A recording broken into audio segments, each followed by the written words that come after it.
14 de mayo de 1943. Atlántico Norte. Cuadrícula AM-132. A las 3:17 de la madrugada, 3 torpedos pasaron bajo el casco del convoy HX-239 y no impactaron. No fue suerte. No fue un fallo alemán. Fue el primer síntoma de que algo en esta guerra estaba a punto de cambiar. No encontrarás estas historias en ningún otro lugar. Suscríbete ahora y dime en los comentarios desde qué país estás escuchando este relato. Porque lo que ocurrió esta noche, en medio del océano, casi nadie lo contó. El convoy avanzaba lento, demasiado lento para la desesperación que lo rodeaba. 37 mercantes, 5 escoltas, 0 margen de error. La batalla del Atlántico había llegado a su punto más oscuro. En mayo de 1943, los U-bote alemanes no cazaban barcos, los esperaban. Sabían leer el mar, escuchar el acero, oler el combustible. Cada hélice era una firma, cada vibración una confesión. En los puentes, los oficiales fumaban en silencio. En las salas de radio, el auricular nunca se colgaba del todo. En las cocinas el ruido era distinto. Allí abajo, entre ollas, vapor y metal caliente, el sonido no era heroico, era íntimo, repetitivo, vivo. El cocinero del SS Calderón llevaba 12 días sin dormir más de 3 horas seguidas. Se llamaba Elias Ward, 39 años, sin rango, sin insignias, sin voz en ningún informe. Había navegado desde antes de la guerra, pesqueros, cargueros, tramp steamers. Conocía el mar no por mapas, sino por cómo temblaba bajo los pies. Y esa noche algo no encajaba. Cada vez que el convoy corregía rumbo, el ruido cambiaba. No arriba, abajo, en el vientre del barco. Un gemido largo, casi animal, como si el casco se quejara antes que los hombres. Elías apagó uno de los quemadores, escuchó, volvió a encenderlo. El sonido regresó, más grave, más limpio. A las 2:41, el SS Harrowfield, 2 posiciones a babor, recibió un impacto directo. El agua entró como una cuchilla. El barco se partió en menos de 6 minutos. Los gritos no llegaron lejos.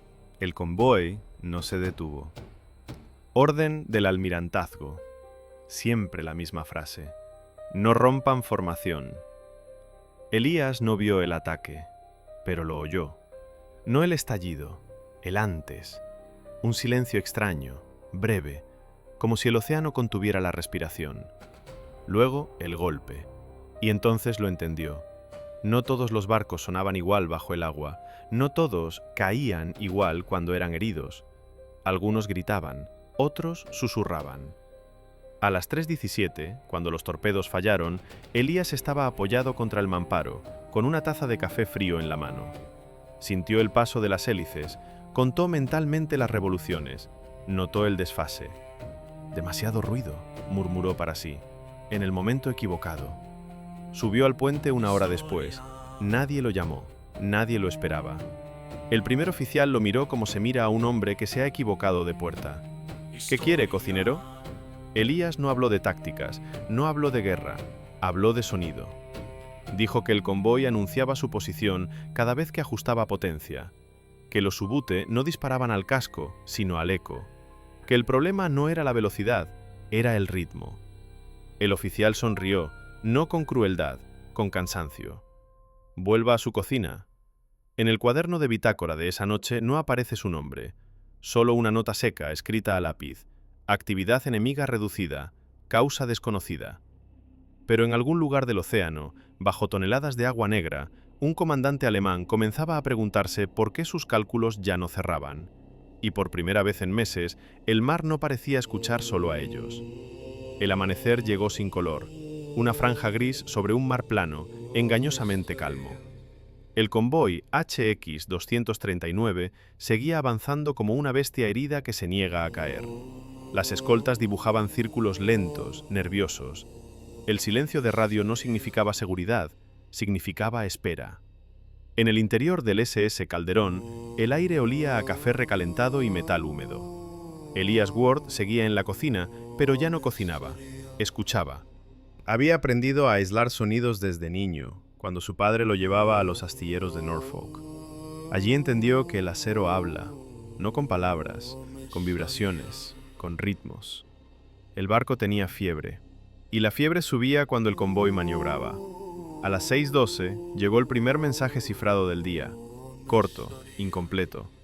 Un mercante del flanco derecho había detectado una estela, no visual, acústica. El operador de sonar no podía fijar distancia. El eco se duplicaba, se deformaba, como si el objetivo se partiera en dos bajo el agua. En el puente, el capitán Hawkins apretó los labios. Otra vez lo mismo. Desde hacía semanas, los informes hablaban de contactos fantasma. Los alemanes parecían disparar donde el convoy ya no estaba, o todavía no estaba. El resultado era confuso. Demasiados fallos para una flota famosa por su precisión. «¡Mantener rumbo!», ordenó Hawkins. «¡Nada de giros bruscos!». El calderón obedeció, y el ruido volvió. Elías cerró los ojos, se apoyó contra la pared. Sintió el pulso del barco subir por sus botas, recorrerle las piernas, clavarse en el pecho. No era solo el motor principal, eran las bombas auxiliares, las válvulas, las corrientes internas del casco. Todo vibraba al mismo tiempo. Demasiado ordenado, demasiado predecible. A media mañana, Elías fue citado. No por el capitán, por el ingeniero jefe. La sala de máquinas era un infierno controlado. Vapor, grasa, ruido constante. Allí, hablar de silencio parecía una blasfemia.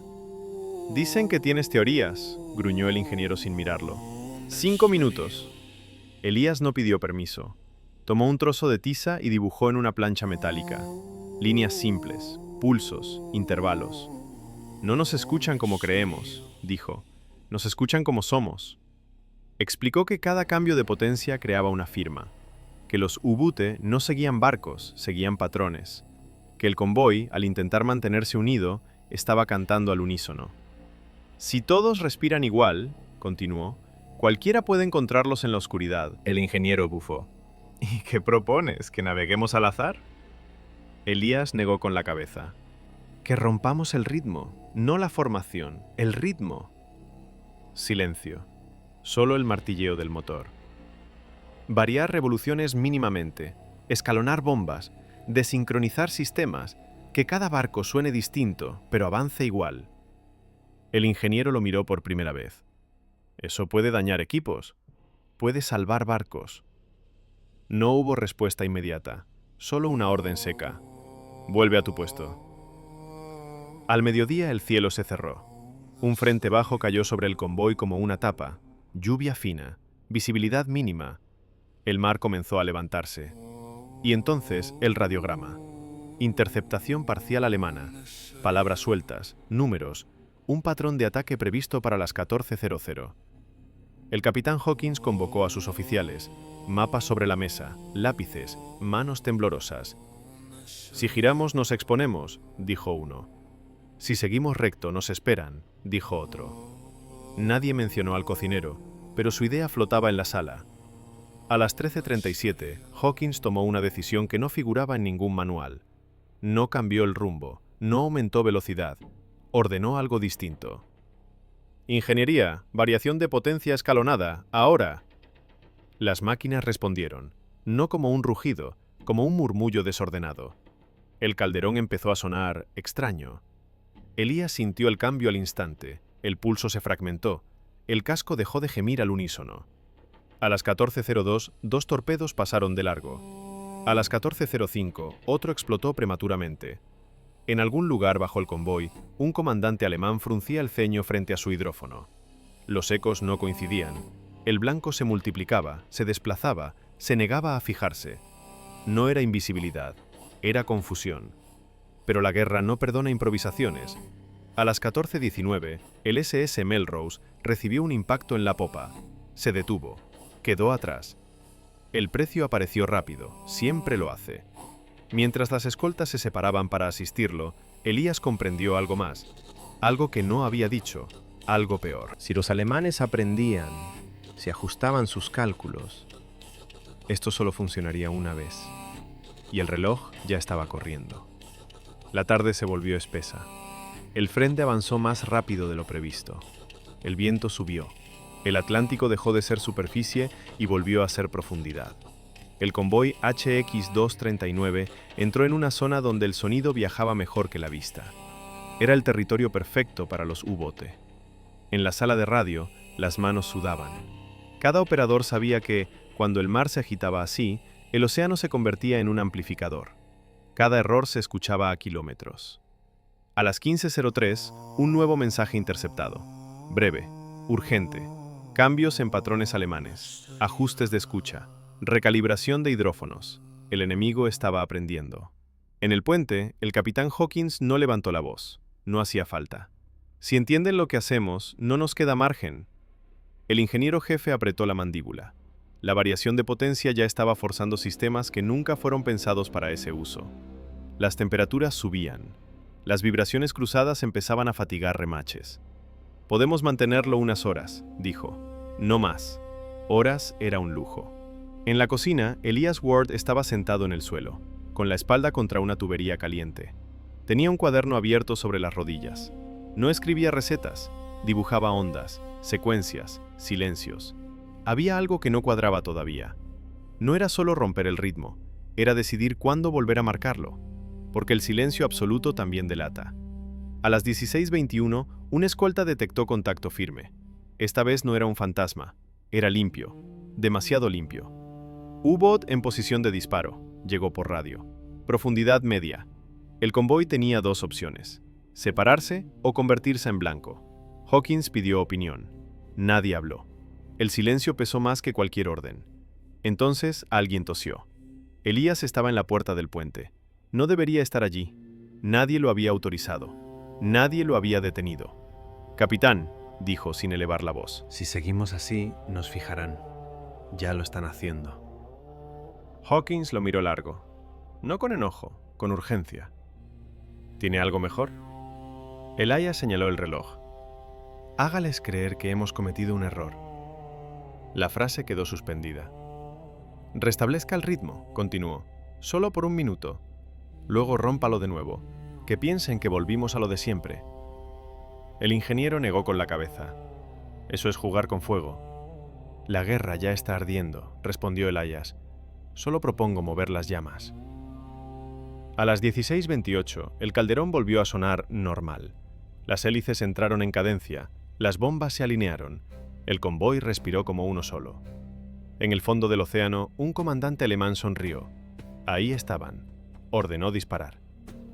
A las 16:31, justo cuando los torpedos abandonaban los tubos, Hawkins dio la orden. ¡Ahora! La maquinaria se desincronizó de golpe. No fue elegante, fue violento. El sonido del convoy se fragmentó en múltiples firmas superpuestas. Los torpedos corrieron hacia un eco que ya no existía. Uno pasó entre dos mercantes, otro detonó lejos, inútil. El tercero nunca encontró nada. Silencio. Un silencio denso, incrédulo. En la sala de radio, nadie habló durante casi un minuto. Luego, los informes comenzaron a llegar. Contactos perdidos, blancos inconsistentes, ataques abortados. Pero no era una victoria. Todavía no. A las 17:10, el U-boot reapareció. Más cauteloso, más lejos, escuchando, ajustando. El juego había cambiado y los dos bandos lo sabían. Hawkins cerró el cuaderno de bitácora. Si esto funciona, dijo, no podemos hacerlo solos. Elias entendió el peso de esa frase. Significaba transmisiones, informes, burocracia, oficiales que nunca olerían el vapor de una sala de máquinas. Significaba que su idea dejaría de ser suya. Y también significaba algo peor. Si el enemigo sobrevivía esta noche, mañana vendría preparado. El convoy siguió avanzando hacia el oeste. El mar se oscureció por completo. Y en la profundidad, alguien más estaba tomando notas. La noche cayó sin transición. No hubo atardecer, solo oscuridad. A las 19:00, el convoy HX-239 navegaba a ciegas. Las luces estaban apagadas. Los cigarrillos se fumaban con la mano cerrada. Nadie hablaba más de lo necesario. El mar estaba inquieto, no violento, inestable, como si algo se moviera debajo sin decidirse aún. En el puente, el capitán Hawkins miraba el reloj con demasiada frecuencia. Cada minuto que pasaba sin contacto era una bendición o una trampa. «Siguen ahí», dijo el oficial de guardia sin apartar los ojos del horizonte. Se siente. Hawkins no respondió. Sabía que no era una sensación, era estadística. Demasiados U-bote habían aprendido a esperar, a dejar que el miedo trabajara solo. En la sala de máquinas, el ingeniero jefe tenía la camisa empapada, no por calor, por tensión. Las variaciones constantes estaban llevando los sistemas al límite. Un error más y perderían potencia, o algo peor. No podemos sostener esto toda la noche, advirtió. Las bombas auxiliares están al límite. Elias Ward estaba apoyado contra una barandilla, escuchando. No solo el ruido, el intervalo entre ruidos, los pequeños huecos donde el barco casi parecía callar. No hace falta toda la noche, dijo, solo hasta que entiendan mal. El ingeniero soltó una risa seca. ¿Y luego qué? Elías no contestó de inmediato, porque esa era la pregunta que evitaba desde el principio. ¿Luego qué? A las 20:17, un mercante del centro del convoy reportó vibraciones anómalas, no externas, internas, como si algo hubiera cambiado en la estructura. El precio empezaba a cobrarse. Si seguimos así, perderemos barcos sin que nos disparen, dijo un oficial por radio. Hawkins apretó los dientes. Mantengan el patrón, 10 minutos más. 10 minutos podían ser una eternidad. En algún punto bajo la superficie, el comandante del U-Boot U-438 estaba irritado. Sus cálculos no cerraban. Los blancos se desdoblaban, aparecían donde no debían, se desvanecían justo cuando el disparo parecía seguro. No era mala suerte, era manipulación. No es un convoy, dijo a su segundo. Es un ruido roto. Decidió cambiar de táctica. Dejó de escuchar el conjunto. Empezó a cazar uno. A las 20:29 eligió al SS Calderón. No por tamaño, por coherencia. El Calderón tenía algo que los otros no. Incluso en el caos acústico mantenía una identidad, un hilo, débil pero constante. Blanco fijado, ordenó, ataque individual. A bordo del Calderón nadie lo sabía, pero el aire se volvió más denso, como si el barco hubiera sido señalado. Elías lo sintió primero, no como miedo, como presión. «Capitán», dijo ya sin rodeos, «nos están aislando». Hawkins lo miró. «¿Está seguro?» Lo suficiente como para no querer estar equivocado. A las 20:34, el sonar captó algo, un eco firme, cercano. «Torpedo en camino». No hubo gritos, no hubo caos, solo órdenes rápidas, precisas. «Timón a estribor». «Máquinas, ahora». El Calderón giró, no para huir, para hablar. Elías había pensado en esto, había temido este momento. «No rompa el patrón», dijo, «amplifíquelo». «¿Qué?», preguntó el ingeniero. «Hágalo parecer un error humano». Aumentaron potencia, solo un poco. El barco volvió a cantar como antes, más fuerte, más claro. Bajo el agua, el comandante alemán sonrió de nuevo. Ahí estaba, el error. El torpedo siguió el sonido. A las 20:36, a segundos del impacto, Hawkins dio la orden final. «Ahora, todo fuera de fase». El Calderón se desarmó acústicamente, no físicamente, sonoramente. Cada sistema habló en un idioma distinto. El torpedo pasó, tan cerca que algunos juraron sentirlo rozar el casco. Explosión lejana, inofensiva, silencio. Un silencio distinto, no de espera, de desconcierto. En el U-438, el comandante golpeó la mesa. Imposible. No lo era, pero el margen se había agotado. A las 21:00, Hawkins envió un mensaje cifrado al mando de escolta, corto, sin explicaciones técnicas, solo una frase. Nueva táctica acústica efectiva, ventana limitada. Elias Ward no fue mencionado. Esa noche, el convoy perdió otro mercante, pero salvó 29. Y en algún lugar del Atlántico, dos bandos entendieron lo mismo al mismo tiempo. Esto no era una solución permanente. Era una grieta. Y quien la cerrara primero, ganaría la siguiente fase de la guerra. El amanecer llegó como llegan los informes después de una batalla. Tarde, frío, incompleto. A las 5:40 del 15 de mayo, el convoy HX-239 salió del sector más peligroso sin saberlo del todo. El mar seguía siendo hostil, pero algo había cambiado. No afuera, adentro. Los hombres se movían distinto, más despacio, con cuidado, como si el océano pudiera escuchar incluso sus pensamientos. En el puente, el capitán Hawkins recibió el parte final de la noche. 2 mercantes hundidos, 29 a salvo, 0 escoltas perdidas. Para 1943, eso rozaba lo imposible. Han fallado demasiadas veces, dijo el oficial de escolta. Los alemanes no fallan así. Hawkins no respondió. Miraba el horizonte como si esperara que algo emergiera para contradecirlo. En la sala de máquinas, el ingeniero jefe se dejó caer sobre una caja de herramientas. Las manos aún le temblaban. «Esto no aguanta otra noche», dijo. «Si repetimos el patrón, rompemos algo». Elias Ward estaba de pie, en silencio. No había dormido, no lo necesitaba. Su mente seguía oyendo ecos que ya no estaban. «No hace falta repetirlo», respondió. «Ahora ya saben que existe». «¿Quiénes?», preguntó alguien. «Todos». A media mañana llegó el primer mensaje del mando aliado. No felicitaciones, no preguntas amables, una orden. Describan con exactitud cualquier anomalía observada.